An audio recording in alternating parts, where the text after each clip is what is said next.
Alright everyone, today I got a special treat for you. This is a game of Jamey Stegmaier's, which he actually designed. This is Viticulture. So let's get right to the table. First off, let's look at the opponents. You have Jamey Stegmaier himself is facing off against two people who have, it appears to be their first time playing on this game on Board Game Arena, maybe their first time playing the game in general. Then we have three people who are more savvy with it. I'd imagine if you're playing the game and you're pretty savvy with Viticulture, you're going to want to gang up on the designer, of course. So Jamey has a hard run for him because he's playing a six-player game, which offers a lot of opportunities for getting people to kind of gang up on you. Alright, with that being said, let's start in and kind of see what everyone chooses for their mom and pop combinations. Actually, the really only one I'm kind of interested in is what Jamey ends up choosing. So, does he choose to take the additional worker or 4 coins? Yep, he actually chose to take the additional worker because, you know, with more workers you get more turns in each round. Each round is separated into different years, so games may last for 6 or 7, 8 even years. And just having an extra worker is going to be 6, 7, 8 more turns. So yeah, that's probably a better choice than the 4 coins. Now let's move to kind of his wake-up row that he chooses. So the wake-up row will kind of teach some strategy here. We have blue player chooses to take the wake-up row number 2, meaning he's going to go first unless somebody takes wake-up row number 1. And in doing so, he draws a vine card, which he can use to plant a vine in his fields, either a white grape or a red grape. And then, yellow player chooses row 4, gets a coin. And then we have a pink player takes a yellow card, because those action cards are pretty useful, yellow and blue action cards. And then go to Jamey's turn. I'd imagine he wants to take a purple card, which will be how you score points in the game. When you make your vines, you can harvest the vines, turn them into grapes, turn the grapes into wine, and then sell your wine for points and money. Now, you can't sell your wine unless you have a wine order. Those are these purple cards. Currently, he has a 8 white wine, which will be pretty hard to get early on. However, he is going to pick to take another card, and this will be a little bit easier, the 5 red wine. So he'll only need to own a medium cellar to get a red wine to that level. Alright, so let's kind of skip ahead and get to, this is move number 15, so we were on move number 11. People have kind of gone around on their turns, and the very first thing that he's going to do for his first turn is he is going to go and sell a grape or sell a field. And since he picked that middle location, that will give him a point. So already Jamey is in the lead with 1 point against everyone's 0. Now, which one does he choose to sell? He chooses to sell the 7 field, giving him $7, but he won't be able to have a field having 7, red or white grapes on them. Okay, but he's still got his 6, still got his 5, so that's fine. And then let's kind of look at his different cards. He has the agriculturist, which would allow him to plant a green vine card, and then if he had at least 3 different types of green cards on that field already, he could gain another 2 points. Maybe he'll use that to score some quick points.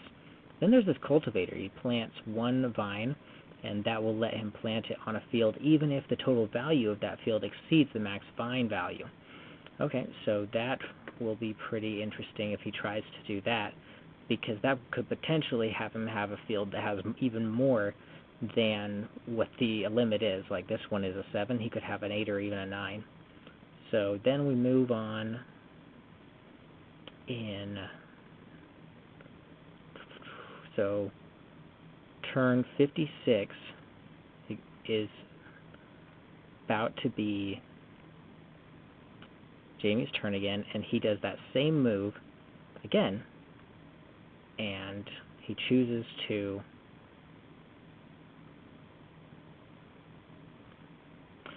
he actually chooses to plant, sorry. He chooses to plant a vine right there, the 3 white grape. Okay. And step through the different turns.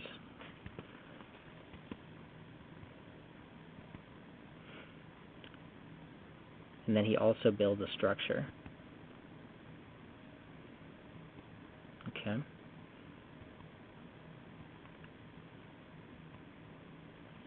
So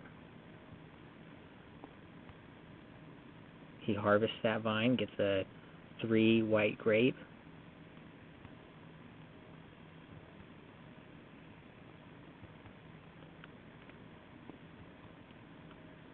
He builds the medium cellar so that he'll be able to have access to that, getting a red or white up to the level 6.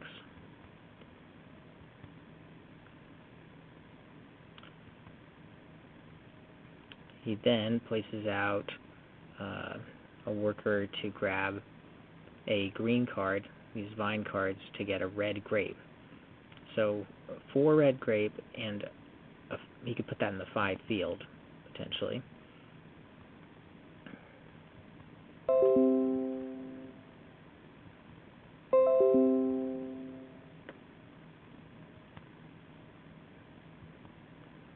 Alright, so let's skip ahead. We're on move 91. And then it comes around to move 152. He actually chooses to sell the 5 field, and the 7 field has been sold. And he only has 1 field, which currently has 3, 4, 5. It's almost at its max value. Okay? And here's where he kind of does a pretty interesting strategy that, of course, the designer of the game knows all of the neat strategies. Here he uses that cultivator to build that vine. Yep. So he's got the 4 red grape and then total value of 5 white grapes. That's going to be quite a lot in one thing. You know, making him have 9 every single time he harvests from there. Very efficient harvesting. I noticed as this game went on, a lot of people tried to block Jamey with a lot of his moves when they saw him do this, because that was just a really cool strategy. Now he can harvest more than anybody else can. Very cool, and I definitely will want to be using that cultivator power in my games. Unfortunately, he gets blocked a lot, and then as the game winds down, you see how the scores run. He kind of was winning in second place in the, after he played that move, but after that everyone kept blocking him, and he was in second to last place as the game went on towards the end. And so the game ends around year 6 with Jamey's last move. In the winter, he needs to kind of do something, and he's got a lot of wine at this point because he set himself up pretty good with that field. He takes a look at the wines that he has, and he gets a bonus point for filling a wine, and he gets 5 points total and one residual money, using a 4 red and a 3 white. So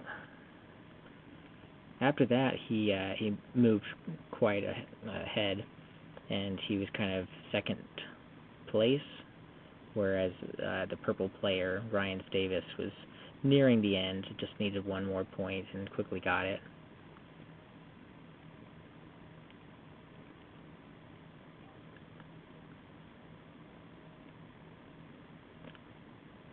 The winner of the game ends up placing a worker in such a way that he's able to get 1 more point.